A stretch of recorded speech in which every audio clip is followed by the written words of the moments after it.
participants.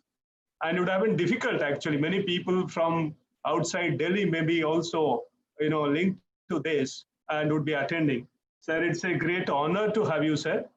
And, certainly you don't need any introduction because you are so well known nationally and globally. And, I feel, very embarrassing to, to introduce you to this audience. Every one of us knows so well, but some of the things I will do emphasize so that the youngsters know about it. We don't have, I keep telling that we don't have many role models before us. And certainly Dr. B.P. Pal, Dr. Swaminathan, and sir, yourself. And, once we decided that we will bring out a publication and, still not yet done.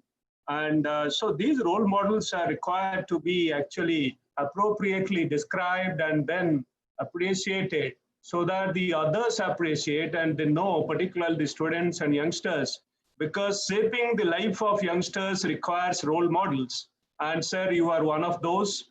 And, I have seen your ancestral place.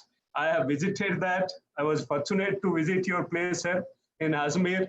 And, the kind of building, palatial building that, even those days, your parents constructed and, two-storied, and then how, it was so nicely done. And so my colleagues and friends, particularly my DDG colleagues and very senior ones, Dr. Pinter being here, and ASRB, members, maybe chairperson are here. And similarly, we have Honorable Vice Chancellors, Dr. Prabhu, and so many dignitaries, Dr. N.K. Singh, and many others being present today. It's a great opportunity to listen to you, sir. But starting our journey from that remote place, and those days it must have been very remote, in Ajmer, nearby Ajmer. And so starting our journey from there, studying agriculture, and then coming to IRI, and again becoming, moving on in the ladder. In fact, coming to the stage of, becoming the, Director General and Secretary, Department of Agriculture, Research and Education. Obviously, this journey would have been very stressful and must have, put in a lot of efforts, because coming from that, kind of situation, I also come from a small village, Dr. A.K. Singh was telling.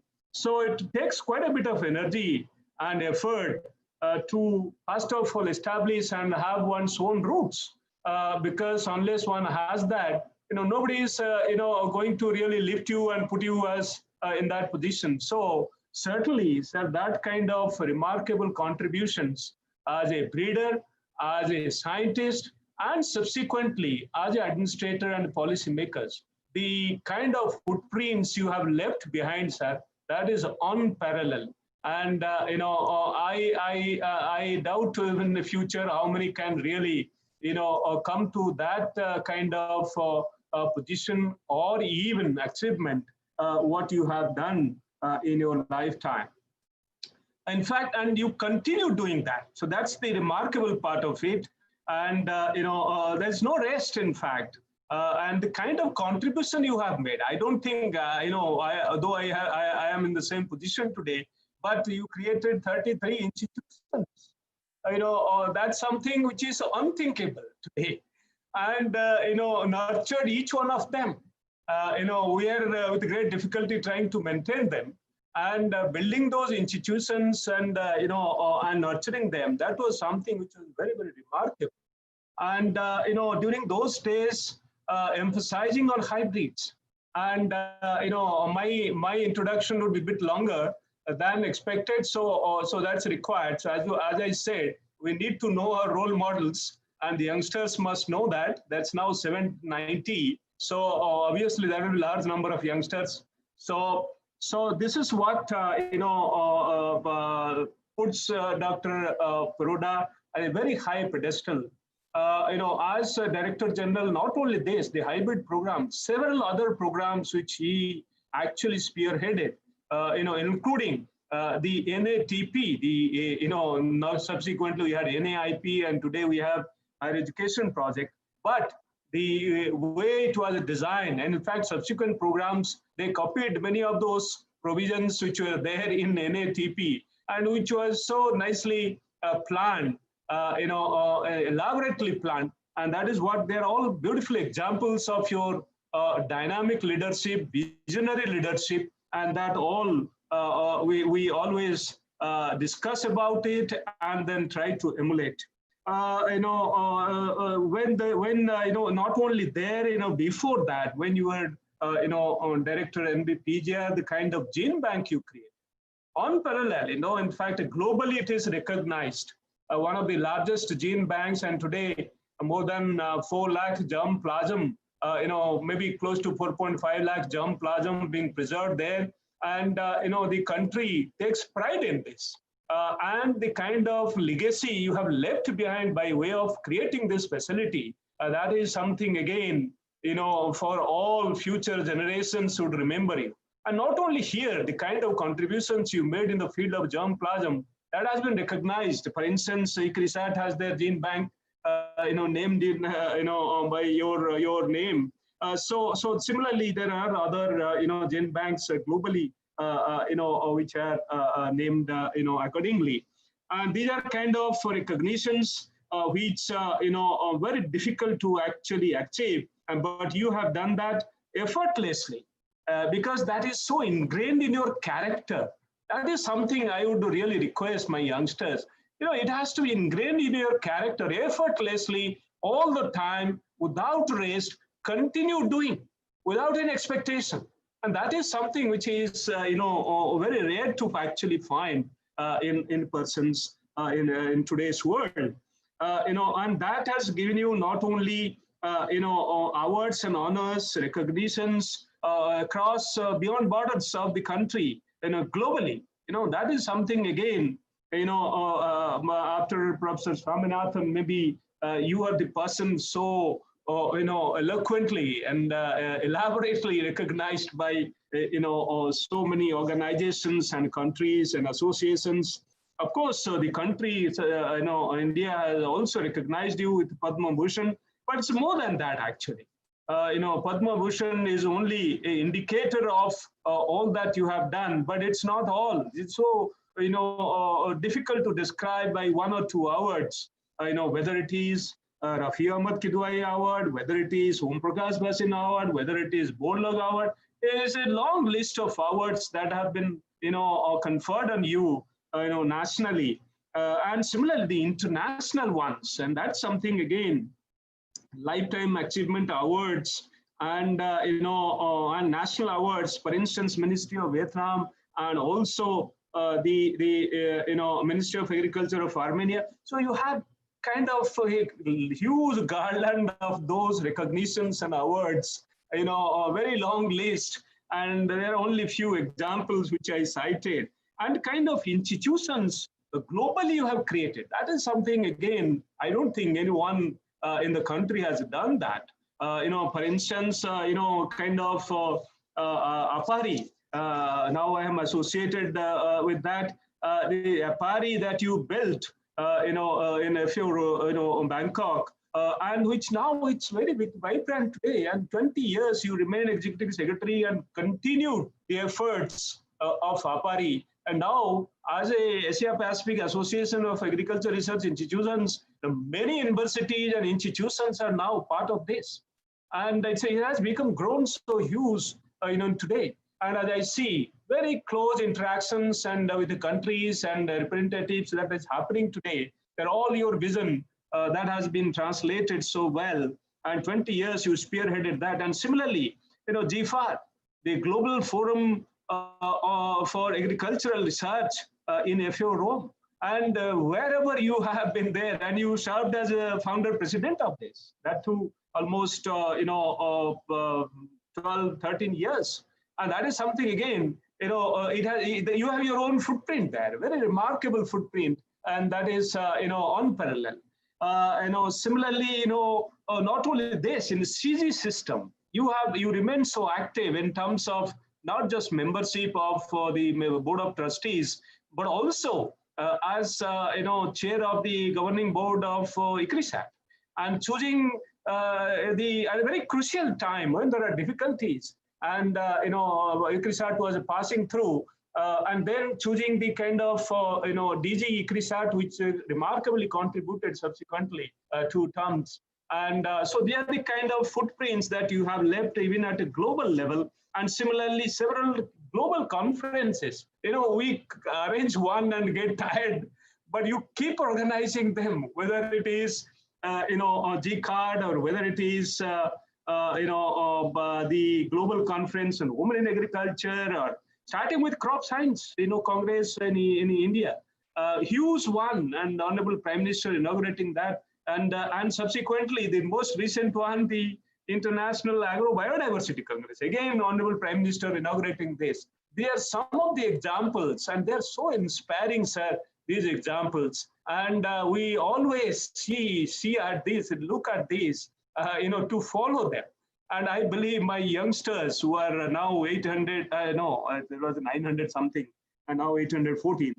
So there are some of these examples, sir, and you continue still doing those global conferences, and then contribute in the process. Being president of the academy, and now spearheading the activities of TAAS, and every month you will have something new happening there, and the kind of documents you build, the kind of ideas you put there, and the way you organize this, kind of sessions, brainstorming and discussion fora, and bring out those issues so clearly. There is so clarity of thought.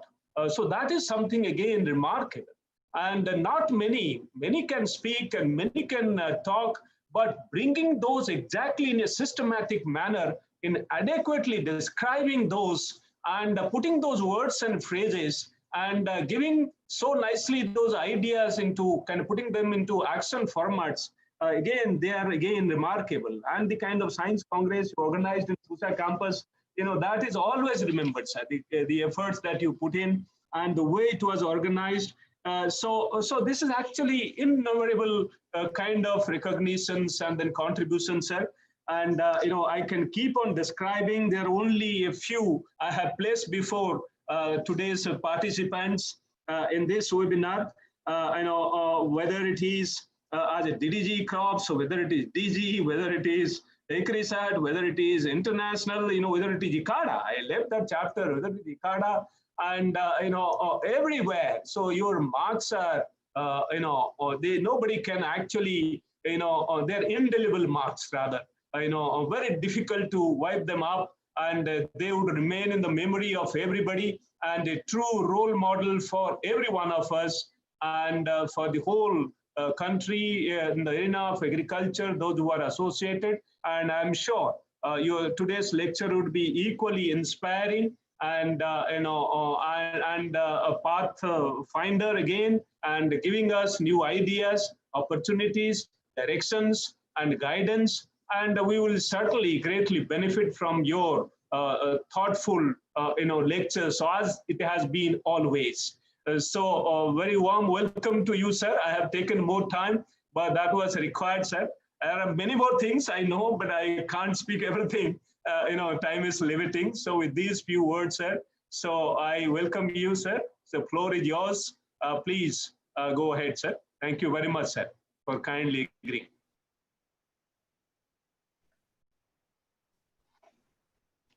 All the participants are required to kindly mute themselves.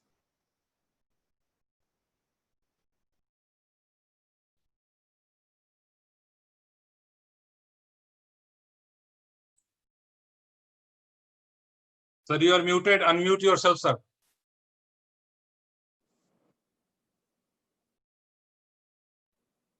Is it okay? Okay, sir. Is it okay now? Sir, it's fine, sir. Well, thank you, Dr. Mahapatra, for all those generous words and appreciation, which I don't know whether really I deserve, but really appreciate your sentiments that you have expressed.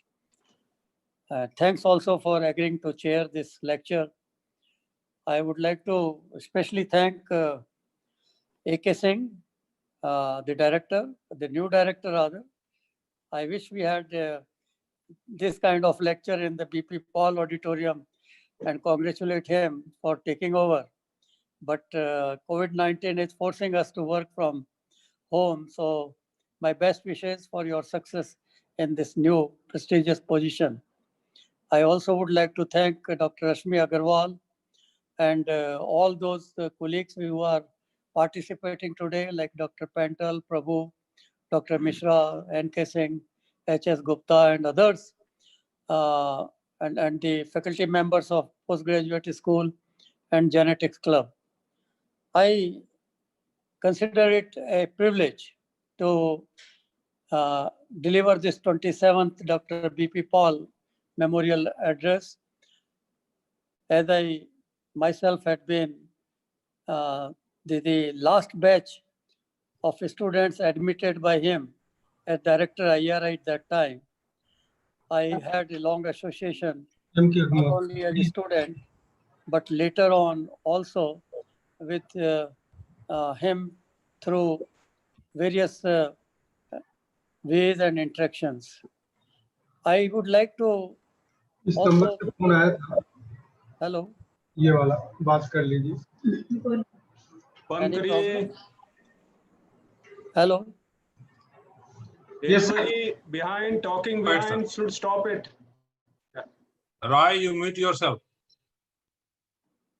hello. Go ahead, sir. Go ahead, Yes, sir. sir. Please go ahead. Sir. Okay. Well, while admiring Dr. B.P. Paul, about whom much has already been said by Dr. Rashmi Agarwal, he had been a role model himself. And as a student, and then later on, following his footprints while working in ICR and at NBPGR, I had close association with him. And as you would see in these slides, Dr. Paul was recognized. So you have to share this Roy, slide. please share slides. Pardon? Go for sharing of slides. That's sharing. He is sharing, sir. Roy, Varman, please, sir. Okay.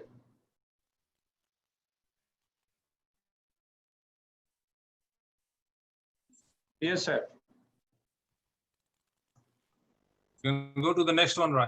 Yeah. As you would see here, Dr. Paul was a known wheat geneticist. He's in the fields with Bharat Ratna C.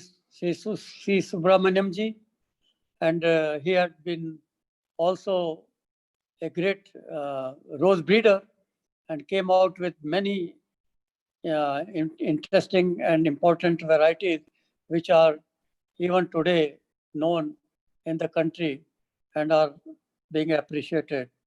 As you would see, his recognition for rose and the wheat breeding were recognized, and even Government of India came out with the release of a stamp after his demise. At that time, we were so pleased that his contributions had been recognized. Much has been said about this. He was the first Indian director of IRI, then also the first Director General of reorganized ICR. It was he who headed the council when all agriculture research institutions working under different organizations and ministries were brought under the umbrella of Indian Council of Agriculture Research. He received Padma Vibhushan Award. He was fellow of Royal Society. He was a philanthropist himself and donated, for that matter, all his property to IRI. A rare example, which hardly you would see anywhere. And a person of great etiquette, decency, culture, and affection for all his colleagues. I had seen how much he loved Dr. Swaminathan, Dr. A.B. Joshi, and how much he loved even young students like us. And when I was selected as director NBPGR. He was one of the members of the selection committee. And after that, when I met him, he said that we are so pleased that you have agreed to come here. We want our genetic resources to be protected for future. So please do take good care. And that's from where I got inspired to see that something tangible is done. When we look at, we see that there had been various reforms. He was himself the first reformist. Hello. As I mentioned, ICR was reorganized and he became the first Director General of a reorganized ICR. And he believed in change wherever he had been. Also, he strengthened the PG school at IRI. And therefore, I thought that why not I talk today when Ashok requested to suggest a topic that let this be on reform. And you all know reform means change. And change we must, but change is difficult. Business as usual generally would not help, but change must come from within. If it is imposed, it will never be, owned and accepted by those who work in the system. And I had been believing this myself. And any reform that you want should be consultative and participatory. And a reform must also be disruptive so that with less of initiative, more are benefited. In that respect, I therefore thought of talking today about reforms for secure and sustainable agriculture. Why secure and sustainable? I'll come to little later. But when you look at the reform process itself, the Green Revolution by itself was a reform process which was innovation-led success. And it was based on 4 cadres of success, that is policy support, institutions, human resource, and partnership.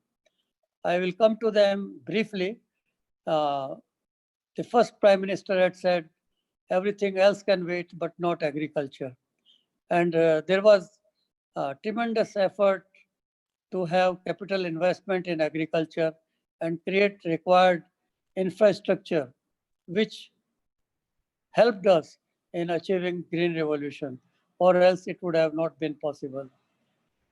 As you see, our net area, though it is larger than that of China, but has remained static for almost more than 6 decades. So we don't have any possibility of further horizontal expansion. But we have done well in increasing our irrigation potential. As you would see here, the irrigation potential has been almost doubled. We have started with the National Seed Corporation, State Seed Corporation, and then promoted private sector. And today, yielding varieties coverage, which was almost nil till Green Revolution time, has gone to more than 60 to 70%, depending on different crops. And fertilizer use, where we didn't have any fertilizer use at the time of Green Revolution, now we are consuming almost 180 kg per hectare of nutrients, which means about 25 to 27 million tons. And thanks again to have created under the cooperative sector, one of the largest fertilizer factories like IFCO and CRIPCO. Also, besides the capital investment for infrastructure, on institutional side, I would say that Indian policymakers had definitely done well in creating one of the strongest NARS. ICR and DARE got reorganized again in 1972 when Dr. Swaminathan became first Director General, come Secretary of Department of Agriculture, Research and Education. And that time, this department was created as one of the departments of Ministry of Agriculture. That stature made all the difference in decision making, in further expansion. Today, ICR institutions are almost 104. Universities, the first one which we started in Pantnagar in 1960, now we have 71. And the most interesting part was that research, education, and extension, the three important wings of any agricultural research for development, were brought under same umbrella. This is a unique example which you will not find elsewhere. The Philippine Council, the Pakistan Council for Agricultural Research, Nepal, Bangladesh, Sri Lanka, they were all created on ICR model, but unfortunately have not yet been able to get that status and unification of functions. Education is in Education Ministry, agriculture is with agriculture, and extension is with another department. So whatever could be achieved was in fact because of not only the infrastructure, but institutional support and human resource and initiative. And milestones, when you look at ICR website, these milestones are listed there, and you will find that many new initiatives were taken. So whatever we could achieve were through some kind of, reform process, which was a continuous exercise. And I would say reform has to be dynamic. It is not one-time initiative and effort, and from time to time, it must address the concerns of existing challenges and opportunities. So I would not go into the details of this, but you would find that many things have happened. And as a result, we had green, white, and blue revolutions.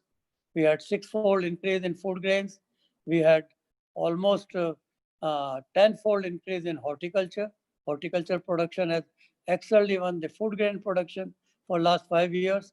There is reduction in poverty from 70 to now 20%. Maintaining buffer stock. I don't think many countries would have this kind of happy situation when today we are faced with a problem of COVID-19 pandemic. That the whole world is thinking of food system security. And recently we addressed an open letter to UN and G20 and national leaders, where 170 people had signed it, including prime ministers, former prime ministers, Nobel laureates, World Food laureates, and many Padma awardees from India, including Dr. Swaminathan.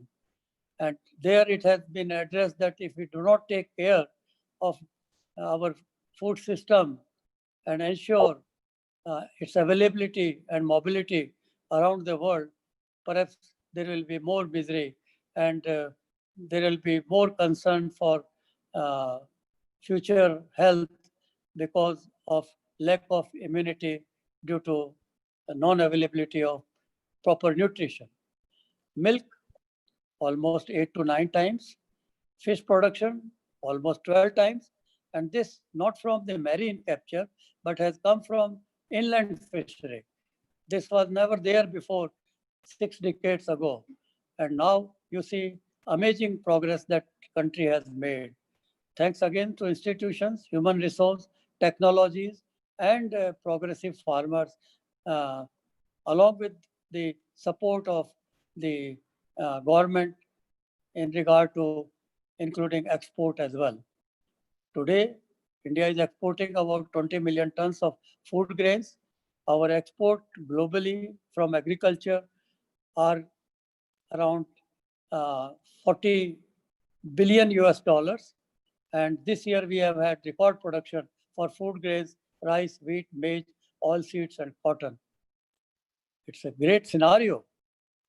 From begging bowl status when I joined IRI as a student to today, when we look back, I think much has been achieved, and we have shown to the rest of the world that we can solve our own problems, and not only solve our own problems, but can be world leaders in future, but would require similar reforms and support and policy support. And we find that over the last 2 decades, somehow, policy support for agriculture research for development and is a matter of concern. And also we see that there is a complacency, maybe because we have produced enough, we have buffer stocks, we are having now Food Security Act, where even 67% people are being provided cheap food. So people think that we can probably now live on organic agriculture or even zero-based budget farming. Economic Survey of India lately has been talking about this, that the Green Revolution had been an over-exploitative and non-sustainable approach. No doubt, it had been over-exploitative because without water, fertilizer, pesticides, energy, mechanization, all this would have not happened. But then it certainly became cereal-centric because of more dependence on subsidy, government support, minimum support price, and procurement. So maybe we need to look at those policies again. It became labor intensive, so we have to think in the terms of mechanization, and we need to make sure that our over-exploitation of water, soil, nutrient, chemicals, and energy is now made more sustainable. Looking at all this, food, grains, milk, fish, green, white, blue revolutions, why it is necessary today to still have reforms in agriculture? Anybody would ask this question.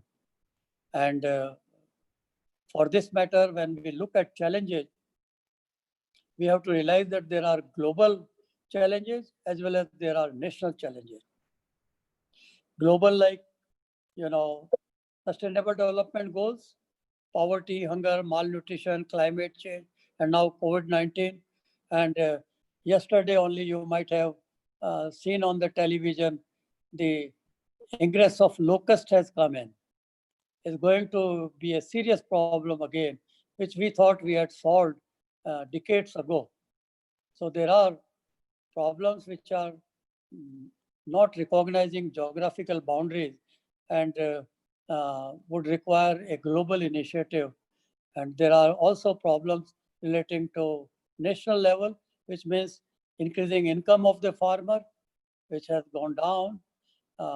Youth is not interested in agriculture. How to ensure that they embrace agriculture as a profession, and how can we think of new policies by which farmer can be benefited. So when we look at policy reforms, they are needed to address both global and also national concern.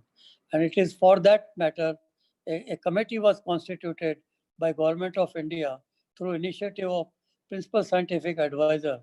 And this committee I happen to chair, and we submitted the report last August. And we were asked to review agriculture policies and suggest strategies, also or suggest action plan by which there can be better security. Security means more resilience, less risk for farmer, and more income for them, and sustainable, that we don't overexploit our natural resources. So when we look at global challenges, which are also linked to national challenge, no poverty, zero hunger, climate action, partnership, we still have 20% poverty. We have maximum malnourished children below 5 years of age, which need to be fed nutritious food and provided access to protein. Climate action, and also we have to ensure partnership, not globally, I would say more at national level, involving the private sector, NGOs, farmers in the fold of national agriculture research system. When we look at the climate change problem and look at agriculture, agriculture has been a cause to the level of about 24%, as you see here, from agricultural practices and also from land use.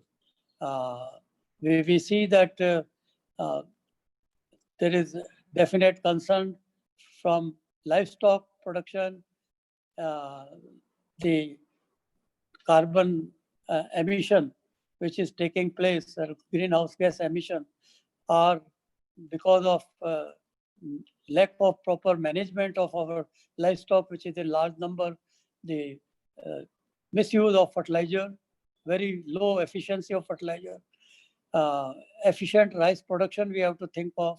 We have to make sure that we do not uh, go in for deforestation.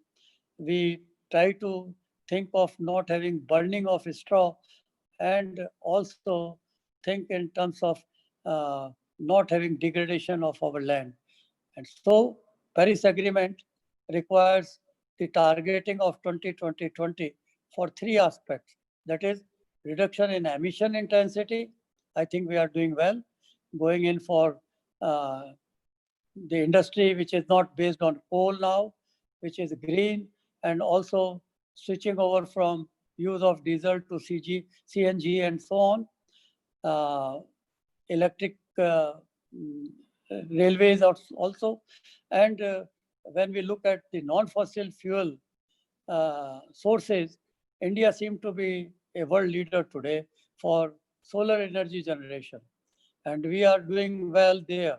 And fortunately, thanks to our vision of present Prime Minister, that other countries had only target of 2020, even USA backed out from that. But our targets are 35 and 40%, much higher than what globally is desired. And we have a concern though for additional carbon sink, which has to come from forest. Our national forest policy demands that forest area increases from 24 to 33%. Unfortunately, this would not be possible because we do not have that kind of option available. And in that context, we have to have carbon sequestration to the level of 3 billion tons. And we thought it will come from forest cover, but I feel that there is a great opportunity for agriculture, that through conservation agriculture and agroforestry, we can possibly help a great deal in achieving this target. Then at national level, Prime Minister again said the income of farmers must be doubled, and the vision is that we must now think of farmer first. Actually speaking, जब से हम कृषि में आए, ये सुनते आए हैं कि भारत एक कृषि प्रधान देश है. But today we see that we have not made कृषक प्रधान. So our main objective and goal is now to make farmer first, and for that, what can be done? For helping farmer, you have to understand his needs, and his needs are on the left side, which you probably can have a look at. There are numerous and major concern of the farmers and the youngsters is that agriculture is not getting that dignity in the society. We have to ensure that we get a respectable status in the society, and agriculture is considered to be the backbone. If it was not there, all these reverse migration today from urban areas due to COVID-19, where would have gone? They are all going to their villages, presuming that at least they will have something to eat and live. Now, we need to link farmers to market. We make sure that both consumer and the producer are benefited, and the role of middleman is minimized. We need to provide them good knowledge. Mainly farmers want to have knowledge for new agriculture, not traditional agriculture, and better land and better soil health.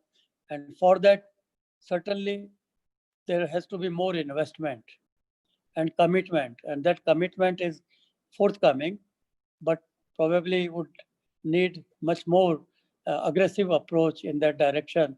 And we need to harness science, technology, especially the innovations, by providing enabling environment for the protection of the innovation rights. Looking at reforms for secure and sustainable agriculture, we are very clear that now we need agricultural diversification. We need to go in for secondary agriculture. We need to also embrace specialty agriculture. And above all today, the challenge is not of production and productivity, but the challenge is of minimizing the post-production losses. So how can we add value going for rural, low energy-based value addition activities and linking farmers to market? So there are opportunities, but we need to consolidate these gains for future. And in that respect, our committee had submitted this report. It was a consultative mechanism. We had had lot of interface and expert consultations, and came out with the roadmap for future. And this report is available on the website of PSA. Also, I understand Dr. A.K. Singh has put it on IRI website, and it is available also on TAAS website. Those who would be interested may kindly later on go through. But some of the important aspects I will be covering right now. We need to look for a way forward, and that's what I want in my address. Way forward by not only thinking internally, but thinking globally, and learn from experiences and successes elsewhere, and try to imbibe those, and also see that those are practiced in our own national interest. The messages were that we need to now focus more in future on smallholder farmers. We have to reorient our research towards farming systems mode, no more wheat, rice, or crop and commodity centered. We have to see that we have innovative ways of more investment in agriculture research for development, about linking farmers to market and youth. I have talked, but there, when I talk of youth, especially the role of women has to be recognized, and they need to be empowered to play their effective role to increase agricultural production and productivity, which is possible to the extent of about 17 to even 30%, as evident from the reports of World Bank and FAO. Emphasis on innovation, no more emphasis on research alone and publications, but now we need innovation so that end user is benefited and his livelihood opportunities get enhanced. And effective partnership, which I mentioned before. So when we look at policies, first part is that what is our national policy? Fortunately, in 2000, the Parliament had passed the first national agriculture policy, with which I was directly associated. And then Dr. Swaminathan committee made a recommendation for national policy for farmers in 2007. Almost 2 decades have gone. And I don't think people even have access to these documents, especially the national agriculture policy. I found it difficult to lay hand on it. And now what is needed is, we don't need 2 policies for farmers separate and for agriculture separate. We need one new national agriculture and farmers welfare policy. And this policy must be brought in now as urgency.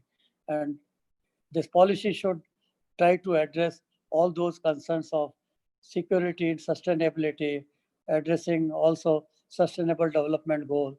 And when we had national exercise on sustainable development goals in partnership with IFPRI, let me tell you, one message was very clear that if India doesn't make progress and achieve sustainable development goals at global level, it will never be achieved. So onus lies on us. We have to move and we have to see that we address these concerns and make sure that our people come above poverty line and have no problem of nutritional security. When we come to existing institutions, they need strengthening. We have been talking for long. Even our report has suggested that why not elevate ICAR to the stature of Baba Atomic Research Center. BARC level of independence made all the difference. Still, we have problems relating to functioning, and we need to also double our resources to the level of 1% of agriculture GDP. So far, still we are struggling at 0.3 to 0.4. In last 1 decade, these resource allocations have nominally increased to take care of incremental rise in the cost and prices. And we need to make sure that we go in for corporate culture, we embrace private sector, we try to think in terms of resource generation. And we also need to look for some kind of restructuring. There is no harm in looking for opportunities by which resource allocations for 3 functions can be ensured through different channels, but to be kept under the umbrella of ICAR. In that respect, state agricultural universities, we established them on land grant system. 1960 was the first university. Almost it is 80 years. We have not even revisited our land grant system. US has done it twice. Why not we change if the change is required? And why we continue with same divisions of whatever they established at one time? We have not even unified the trimester and semester system, about which I made a recommendation in ARS committee. And we need to also think that universities also embrace now vocational training programs so that there are people who can take up the services to serve farmers more effectively and become entrepreneurs, rather than only the formal training for white-collar jobs. We have to also have another catch-up grant, which we had once before, and make sure that there is in future no bifurcation of universities on the account of different sectors of agriculture. That is counterproductive. Looking also at Krishi Vigyan Kendra, and therefore I will later on suggest that how we can make sure that agriculture universities allocations could be channelized differently so that they are not drained on agriculture research allocations for our institutions. Krishi Vigyan Kendra, frontline extension and training with which we started with first, now we have more than 720. We are very fortunate to have an institutional mechanism in each district, which you will never find anywhere in the world. But these institutions should now be made more holistic, knowledge, skill, innovation centers, and also embrace agri-clinic concept. And we must ensure better resources that are available from other programs like Atma or corporate social responsibility of private sector. Panchayati Raj institution. Under the constitution, it is defined that the responsibility for agriculture development should rest with panchayats, but we have not provided this authority and responsibility till yet.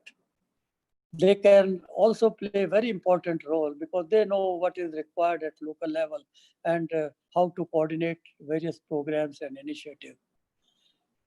No doubt, at times we do need also new institutions.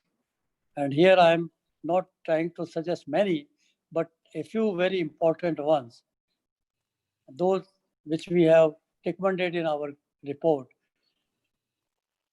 We know agriculture is a state subject. There are issues like water, which have never been solved, whether it is Satluj Vyas, Yamuna Canal water sharing, whether it is Kaveri water sharing, it is for centuries going on.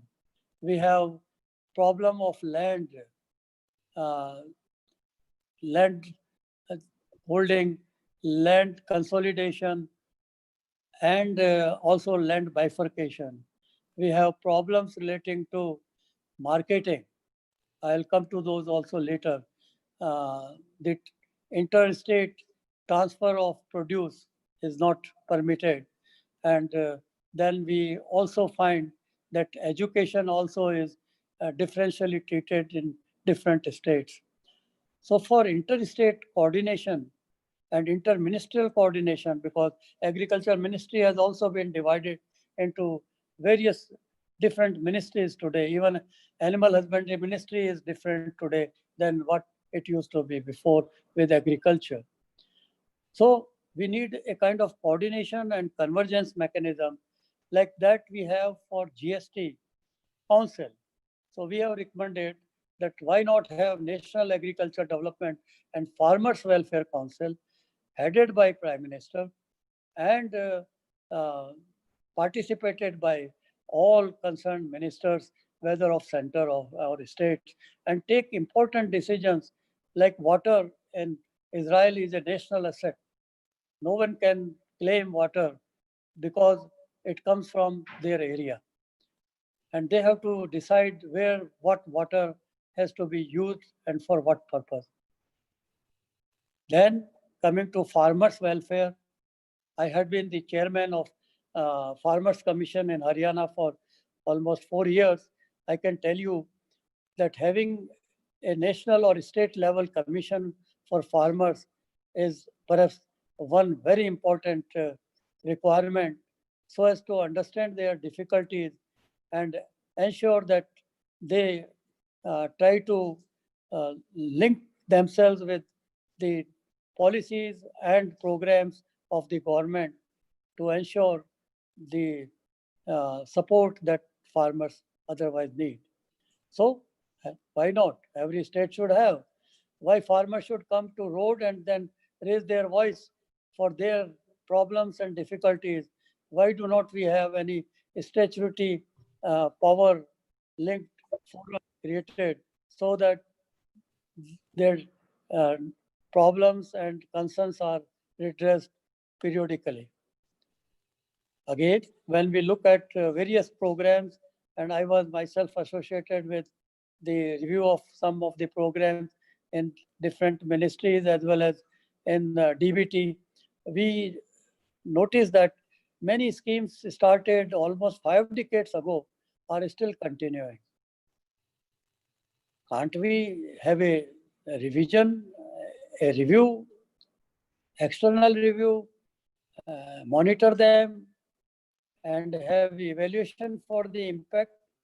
And I'm not saying close them, but maybe reorient them for more purposeful use in today's context. So why not an externally monitored project monitoring evaluation unit created in place like Niti Aayog? And another institution that we think is very important and needed, like we have Veterinary Council of India, which regulates the quality and education of veterinary science. But for agriculture science, there is mushrooming of institutions and universities in many states today, with the result, the kind of products that they are coming out with are not of any use and able to look for better employment for themselves. So why not have an Agricultural Education Council of India created under there, embracing also the Veterinary Council of India under it, and dealing the education related all matters on behalf of UGC through DARE, where the secretary is the Director General ICR. So there is no delinkage that way.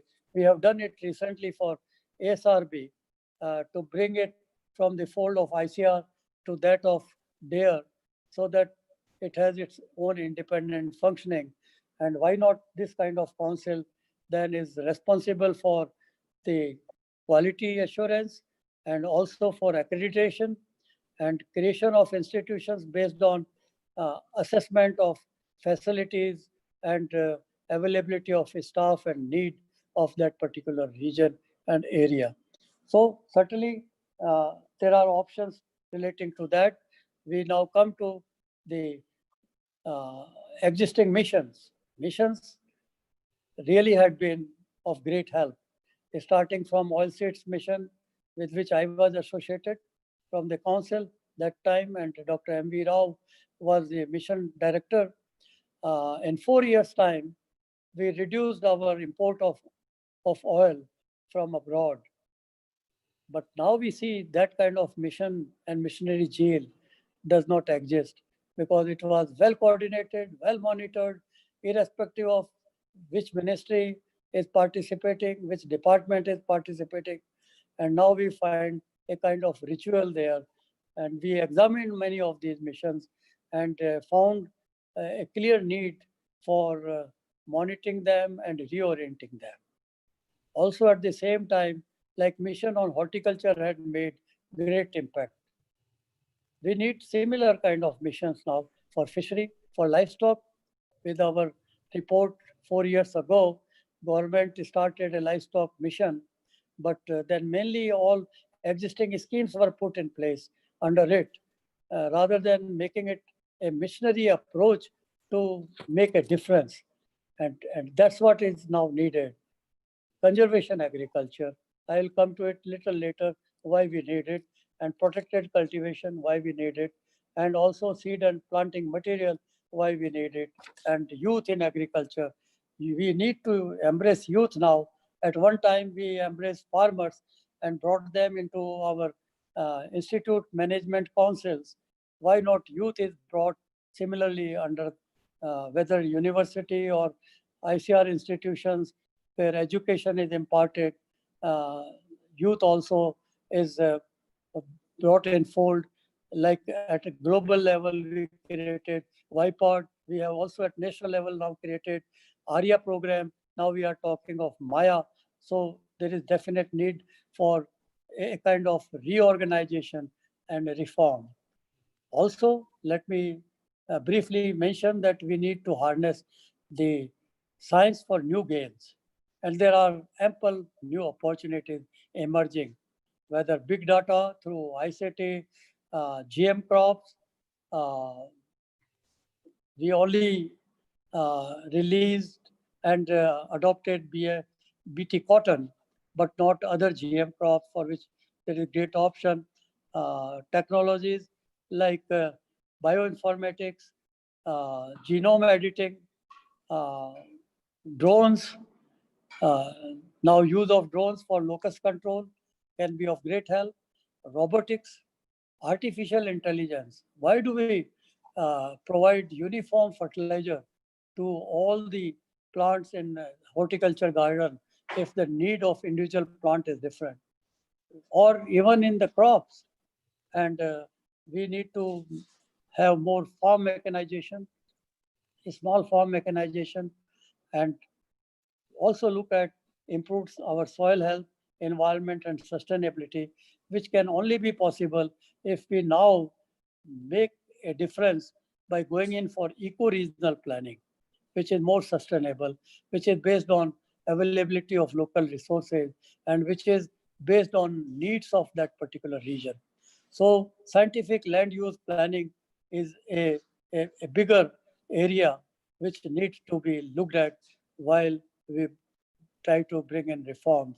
And in all these reforms, when we said we have to lay emphasis on innovation, no innovation will be available unless there are right incentives and rewards. We brought in incentives and rewards through JOL committee report long back in ICR, but they need to be revisited again. And we must make sure that farmers are incentivized and there is benefit to the end user in terms of output that we otherwise need from them. So there is greater need to scaling the innovations. In our report for action plan, we have given it. Details are all available there. But look at some of these innovations. Hybrid technology is not new, but till today, in most of these crops, we have not covered more than 60% area. And in rice, not even 10%. 20 years ago, we came up with hybrid rice. China has 50% area. Now, when we will have 20% area, 2 decades for 10%. For maize, sorghum, bajra, there are ample opportunities. Biotechnology, why not GM crop for soybean and mustard? We are importing soybean and mustard for oil extraction in large quantity, and that is all BT. It is also known that when you use refined oil, there is no entry of protein into human system. So there is no question at all of phytotoxicity. Then why can't we think of going in for and provide useful technology to our farmers where they will save also and increase their productivity? Soybean is today our #1 oilseed crop in the country, and mustard is number 2 now, and third is the groundnut. And maize is showing the highest growth rate due to the hybrid maize in the eastern India, but much more can be done. And similarly, we have to think of conservation agriculture. Our conservation agriculture coverage is mainly in the Indo-Gangetic Plain because we started the program when I was Deputy Director General, Rice Wheat Consortium, to make sure that rice wheat is more sustainable. But the whole world is using conservation agriculture for rain-fed agriculture. Almost 200 million hectare area, Brazil, Argentina, USA, Canada, Australia, Turkey, you go, you don't find people having clean cultivation in dryland areas. We have dryland area development authority. We have to make dryland area green, and we have to be more aggressive to ensure that conservation agriculture is now embraced much faster than possibly what otherwise is expected. So we do need reform process here. We do need a mission mode approach here. Protected cultivation. We started under NATP, about which Dr. Mahapatra mentioned. Many new initiatives were there in NATP. I would not go into the details of those, but that took care of sectoral imbalance allocations within agriculture, whether livestock, fishery, horticulture, crops, also interinstitutional partnership, and also missionary approach. And above all, we had seen that all these institutions are linked to villages through Institute Village Linkage Program. And even Atma was a part of that initiative. But when we look at protected cultivation, 20 years since then, area covered in the national dialogue, which we had only 3 years ago, it is only around 50,000 hectares. China has 2 million hectare area covered under protected cultivation. And when you look at the successful entrepreneurs in protected cultivation, they are earning income of more than 5 to 10 to even 15 lakhs per hectare, going in for protected cultivation. So why can't we now think of not only doubling, but 10 times of protected cultivation? But it will just not happen by saying that, yes, it is good and it should be adopted. It would require technical backstopping. It would require support. It would require good knowledge, and it would require technology. Micro irrigation, we have done quite well. Thanks again to support for micro irrigation, starting from Green Revolution time. And now we have covered about 6 million hectare. 30% area can be increased. Why can't we stop flooding of irrigation? Like, why can't we ban burning, about which I will talk? And why can't we think of stopping the distribution, what we call is broadcasting of fertilizer, which is inefficient. We need to go in for ferticum seed drill system or decision support system and have to make it more efficient. Look at the options that are now available for bioenergy and biofuel. We have the largest area of sugarcane, and today Dr. Mahapatra often talks about that India is having, in the last 1 decade, sugar revolution in the north. And today our sugar recovery is the highest. And we have 4 million ton excess sugar available in our stocks, but we cannot export because our price is not competitive. We have largest area of sugarcane. We similarly have great opportunities in maize. The maize area is increasing.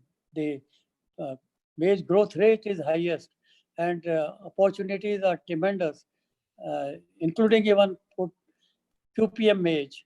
But then why can't farmers be given or industrialists given option to produce more, not at the cost of our food, but produce more, like what countries like Brazil and US has done, to use their sugarcane and maize respectively to the level of almost 20%. Can we do it? Now US is thinking of going to the level of almost 40%. And farmers have been benefited greatly. There is a new option for their produce in the market. Similarly, biofortified crop and ICT, I don't have time to go into. Youth, I have already said. I would only like to mention that they have to be motivated. They have to be provided enabling environment. They have to have hand holding. The universities must play that role. The ICR institutions must play that role. KVKs must do that and make sure that they don't seek job, but become job creator. Youth can become expert extension agents for paid extension. Now the time has come where we don't have to just give miracle wheat and rice and expect the technology to spread fast at its own. If it is conservation agriculture, protected cultivation, if it is, say, production of shrimp, or going in for value addition in dairy, then you would require a different approach and expertise. The youth have to be made entrepreneurs. They have to be service providers, more effective service providers, and we make sure that the agri-clinic concept with the support of NABARD becomes success. So in the final aspect, I would like to say government intervention is needed now for uniform adoption of APMC Act, in which now livestock is also being included, decentralized state procurement process. Why not long-term exempt policy? Short-term exempt policy will never help us, whether import or export. Luckily, we have robust local market where we can sell our produce. But think of Brazil, Australia, US, where they have to export minimum 60 to 70% of their produce. And if the export is not there, their farmers will not survive. Here, we have to also look at the export potential, increase this export from 40 billion to why not 100 billion in next decade's time. And minimum support price to farmers must be at 1.5 times, which government has accepted, but I think there is need to calculate it on cost C2 basis. for real benefit to the farmers. And mandi tax, we found that different states have different mandi tax applied, ranging between 5 to even 17%. Why can't it be uniform? And that's why the Agriculture Development Council is proposed. We also want that at this stage, the Seed Act, lying for now 2 decades for its approval, is revised and approved through effective consultation with all stakeholders, especially the private sector.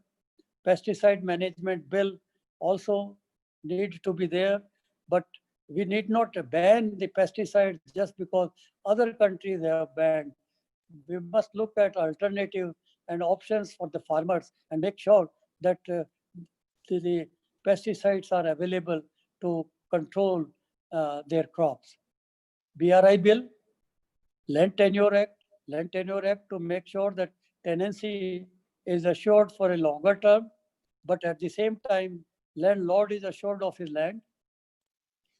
And in that process, tenant can spend and invest for infrastructure development.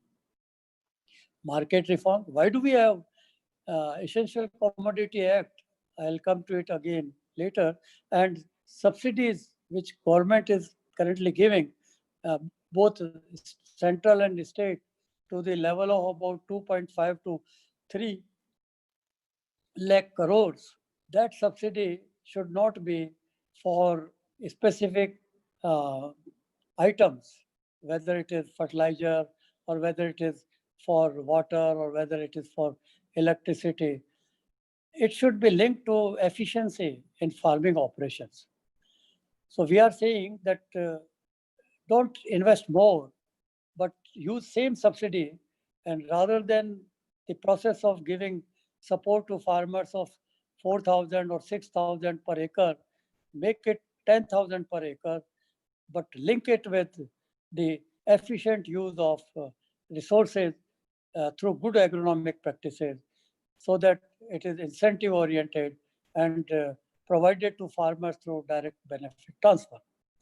Credit support should also be there, and we must make sure that CSR is also considered in agriculture. So far, CSR Act doesn't embrace agriculture somehow. Agriculture must be also brought in, and all those organizations, corporate sectors working in agriculture must come forward to support initiatives to encourage the motivation and attraction of youth in agriculture.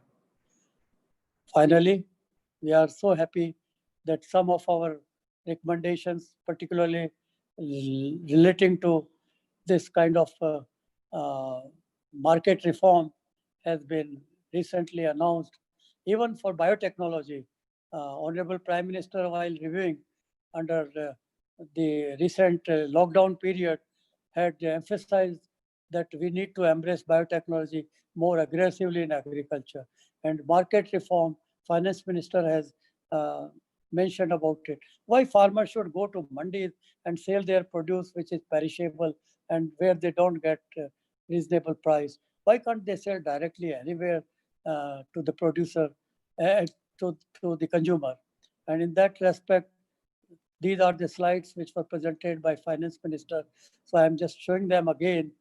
Amendment to Essential Commodity Act has been now realized as one of the reform that has to be brought in. It was brought in 1955 during the days of scarcity. Today we have plenty of foodstuffs available, whether cereals, edible oil, oilseed, pulses, onion, potato. So there is need to deregulate them, and also we have to see that stock limits which were imposed earlier under actionable circumstances are reviewed and relooked at, and government must come up with a new amended act for marketing as required. Similarly, APMC Act is with the government since almost 17 years now, but many states have not yet considered it. So there is need to now look at the APM and Livestock Committee Act, and also see that there is free flow of produce. Now, a farmer cannot otherwise sell from one state to another. So how can you expect to have a national ENAM, electronic national agriculture market, in place if the restrictions of this kind of interstate trade barrier are already existing? So we need a new framework and central law which need to be formulated on priority at the earliest possible. Finally, we all know that our nation is looking to be an important economy globally. We have already touched 3 trillion. We want to be 5 trillion economy in near future. And when you look at India today, which is currently compared to even Japan, is much less. China is almost less by 5 times, and United States, it is less by almost 7 to 8 times. Even countries like United Kingdom, France, Germany, Italy are almost equivalent to us. We have great potential. As I have expressed before, currently contributing 17% to our national GDP, we can definitely increase it, especially if we also try to include the value addition aspect of post-production management. And through that, we can contribute out of 5 trillion, at least 1 trillion, which means 20% through agriculture alone. But for that, we would need the reforms, reform for more secure agriculture for farmers, and sustainable agriculture for entire nation. And sustainable agriculture has to come through good policy and governance, enhancing capital investment, incentives linked to good agronomic practices, priorities for scaling innovation, market reforms, embracing private sector, and it is only through that we will be able to provide secure future to our young generation.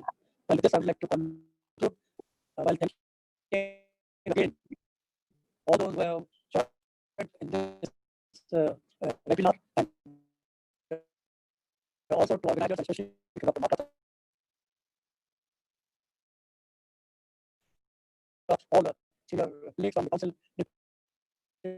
director generals, and many senior leaders from agriculture sector who have and provided me support. Paul, a great visionary, a leader whose contributions will always be known, and he had been a real son of India.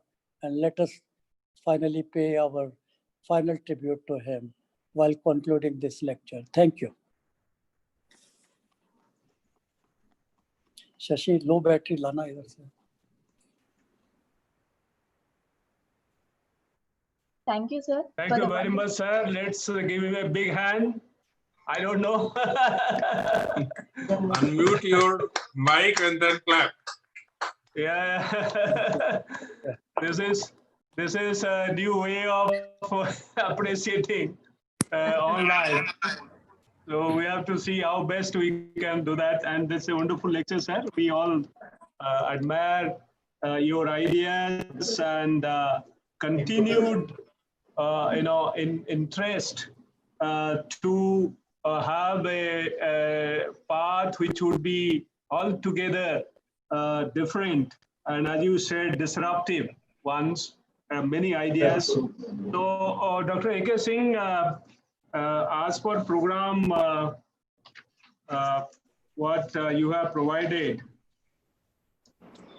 it's only chairman's remarks, so there is no queries, questions. So obviously, so we can't, there are so many suggestions in the chat box. So many people are congratulating, sir, for your wonderful lecture. That is what I have been reading all these, charts, and they are expressing that you have brought in many new ideas and many concepts, many thoughts, and also many policy dimensions which are to be actually implemented. So we thoroughly enjoyed. I'm sure everyone present here enjoyed your lecture. I should not really summarize because you have done so succinctly, so elaborately every aspect of it. And for everyone, there is a lesson to learn, and then there are many messages to take forward. And certainly at the ICR headquarters level, sitting there are many things for me to take home. And in fact, I have read the report, so some of those we have already started implementing. On the Agriculture Council, for instance, Education Council, we have been trying for 2 years, and we will push again. And we have not got some favorable, considerations for that. So hopefully we will, again try and then see and try to convince if we can have it. And rightly said, sir. The review of schemes, some of them are very old, and whether in that's also happening by third parties. We have initiated this. But I think that should be routine in Niti Aayog, as you suggested. That's a very good idea. It should be a routine process, and every scheme, while completing and before starting anything, it should routinely go to that particular section in Niti Aayog so that it gets reviewed by third party instead of we keep on struggling and doing it through third party. So many missions you talked about. I think there are these are wonderful ideas, and I would initiate some of them at least. Protected cultivation and youth in agriculture. Some of them are certainly worth initiating. And we thought of oil seeds. We have been struggling still. Oilseed mission was there. We were close to self-sufficiency, and today we're still, so much import, and then more than 75,000 crore rupees being spent, and we have a small mission, but then the kind of investment we need there, so it's not really there. So I think there's this message of having mission mode approach to, youth or to women or protected cultivation, conservation agriculture, even oilseed. So that needs to be really looked at.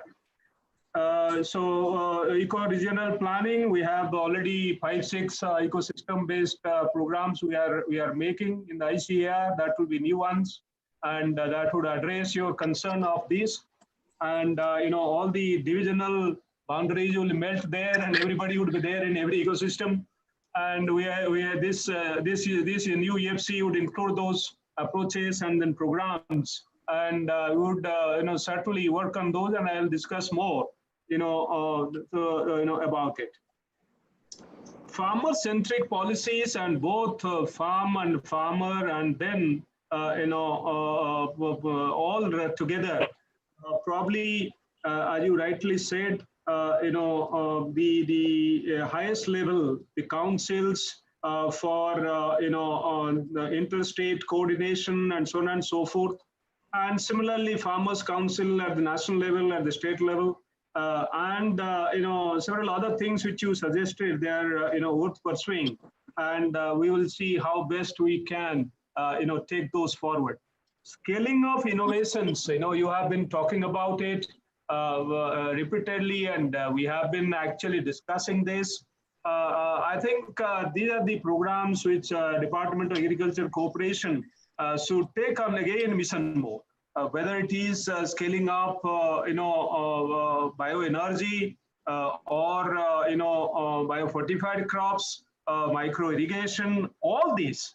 I think in micro irrigation we are now almost stagnating, not moving much in that direction. So there's a great scope to really take that forward. So hopefully through discussion this can happen. GM crops, there is a good movement at this point in time. Hopefully we move faster, and there are certain positives regarding this. So there would be certainly some new ways that might be unraveling as we go along. The idea of subsidy linkage, because see the kind of management gap that exists in this country, we always compare our productivity, national productivity with the global level of productivity. But if you take the example of Punjab and take example of wheat and rice, and productivity is quite high, and wheat productivity of Punjab, even national productivity is comparable to most countries. In fact, it is one of the highest actually. So, and if you take Punjab, this is, quite high productivity. But all our productivity, the state-specific excellence gets diluted because the performance is not there in other regions. So these management gaps are so huge. If we link this, that unless your productivity and resource use efficiency increases, your subsidy, would not be there.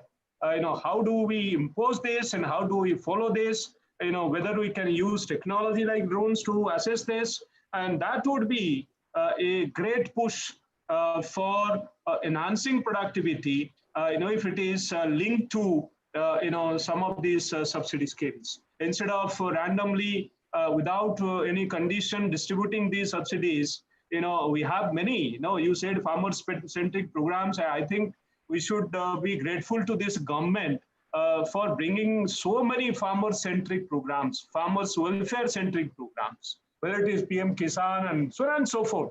So I think it's a kind of tremendous push in current regime, under current regime, to the farmers programs. I think we should give credit to the government. And but then this idea, whether it is fertilizer, whether it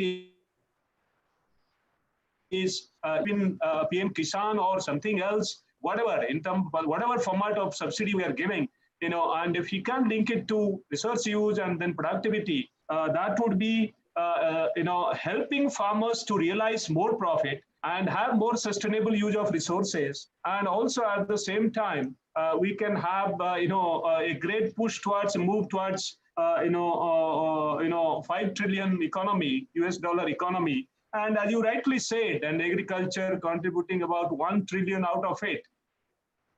And even you say about about 35, 40 billion, 39 billion or whatever, our kind of export. And if we can enhance it, double it in another 5 years, that itself would be a big one. And export of seeds, for instance, there's plenty of scope. And once you talked about it, that how to export our seeds. And exploit the global demand supply gaps which are existing. I think there's plenty of scope to really do that, and to harvest this partnership. The last part which you presented, great ideas again. That how do we incentivize and link the good agriculture practices. That's what I said. And good agriculture practices, resource use, productivity increase, linking to that, with subsidy. That, would be a great, decision, a policy decision on part of the government. Scaling innovation certainly would be, and I would certainly push it. We have been discussing, and some of these proven technologies which can bring revolutions in the country. They must be really taken fast forward. We are trying. It's not that we are not trying. Micro irrigation, as you rightly said, otherwise it would not have happened. And similarly, use of renewable energies in agriculture, or for that matter in the country. We are moving quite fast, but still there are gaps. Bioenergy, as you rightly said, sir, tremendous scope to enhance our production via productivity enhancement of sugarcane and bioethanol production. And maize has also great scope. And sir, we have reached up to 6.5%, a substitution of our petroleum with bioethanol. So and the target is 10%. So we are moving in that direction. But the total going up to 20% is a big kind of target, and it will take quite a bit of efforts to reach there, as it has been done by Brazil. But it is possible. there is if there is a push, I think a big push, it should be possible. And waste utilization, using waste to get bio-CNG and so on and so forth. So it's also thinking at very high level that how do we really get bio-CNG produced by using waste? So much huge waste and being burnt, rice straw, for instance. So there is a great scope in that, bioenergy area. And, I'm sure, these ideas are brilliant ideas, which are, certainly very, very important. And bringing private sector, sir, you had, so kindly agreed and we had this meeting. And as I said that I keep telling that, agriculture needs, private sector engagement. And we need to really, again, sit once again with at least some people to chalk out some programs together. So there are some initial interests were there, and that in that meeting which you hosted, sir, organized, and we'll be very happy, and it will be a great help to Indian system also that if we can really bring further a partnership with private to have some well-defined programs where we can have this. Now, without taking any more time, and a lot of things you have said, I can't say anything and everything, and these are only a summary of a few of the things which you said, and some of those which are already working, and some of those need our attention. And we will have another separate discussion with you, with my DDG colleagues, and then you, and then my some of the directors, so that some of these ideas can be further sharpened and then are implemented. So properly, appropriately. And, if we are not the implementing agency, certainly we can write to others with proper documentation, with facts and figures, so that, we push it through other agencies and departments. So that would be the last point, sir. With these, once again, I express our sincere gratitude to you, sir, for agreeing to, first of all, to our request to deliver BP Pal Memorial Lecture. And again, Dr. BP Pal is, an indelible figure, and, he remains in our memory forever. And so also a person like you, and we are very grateful. And my colleagues from 925, so now 700 are there. So people have gone for other work. But it's such a huge number we never expected. And but that's the kind of interest, the whole agricultural community, sir, they look up to you and leaders like you, and also they would be guided by you, sir, everyone, without any deviation.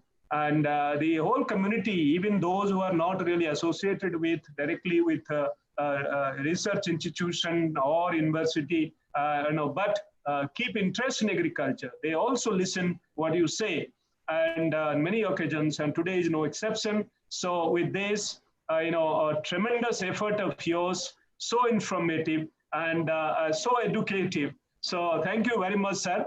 Once again, on behalf of everybody, on behalf of IRI, on behalf of ICAR, our sincere gratitude to you for putting so much of effort and bringing in so many ideas to all of us. And I don't know whether we can give a standing ovation to Dr. Paroda, and still one can try, and those who are visible, and then give him a big hand once again, So that's what we can do. So clapping should be visible. That's what I thought. Okay, sir, thank you very much.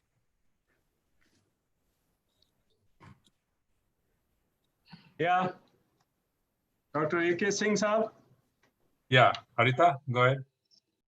Thank you, sir, for the very insightful comments. We now conclude the program with formal words of thanks by Dr. Vinod, Professor, Division of Genetics and President, Genetics Club. Sir, please.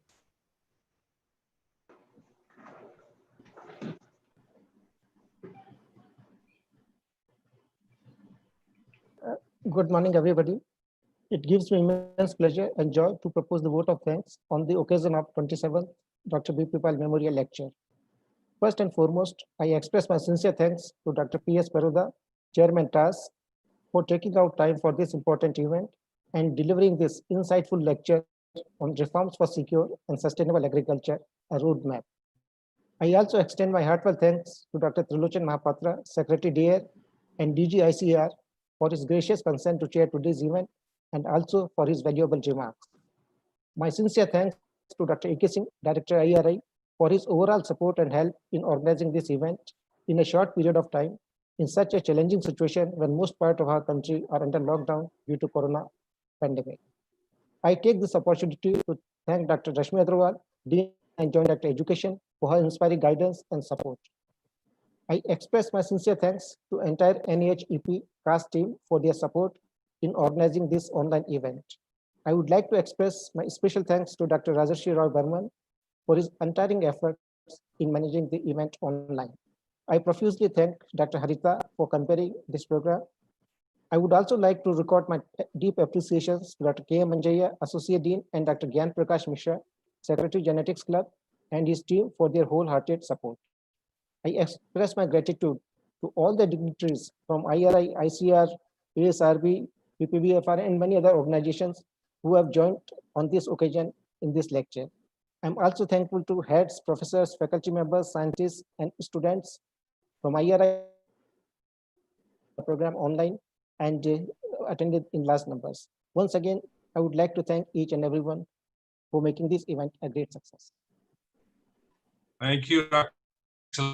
I must tell you, this program is live on YouTube with equal number of viewers on YouTube, probably larger. So it's a very wide coverage. Thank you for your kind presence and for agreeing, and thanks to our Honorable DG for sharing the session. Thank you very much. Thanks each and everyone.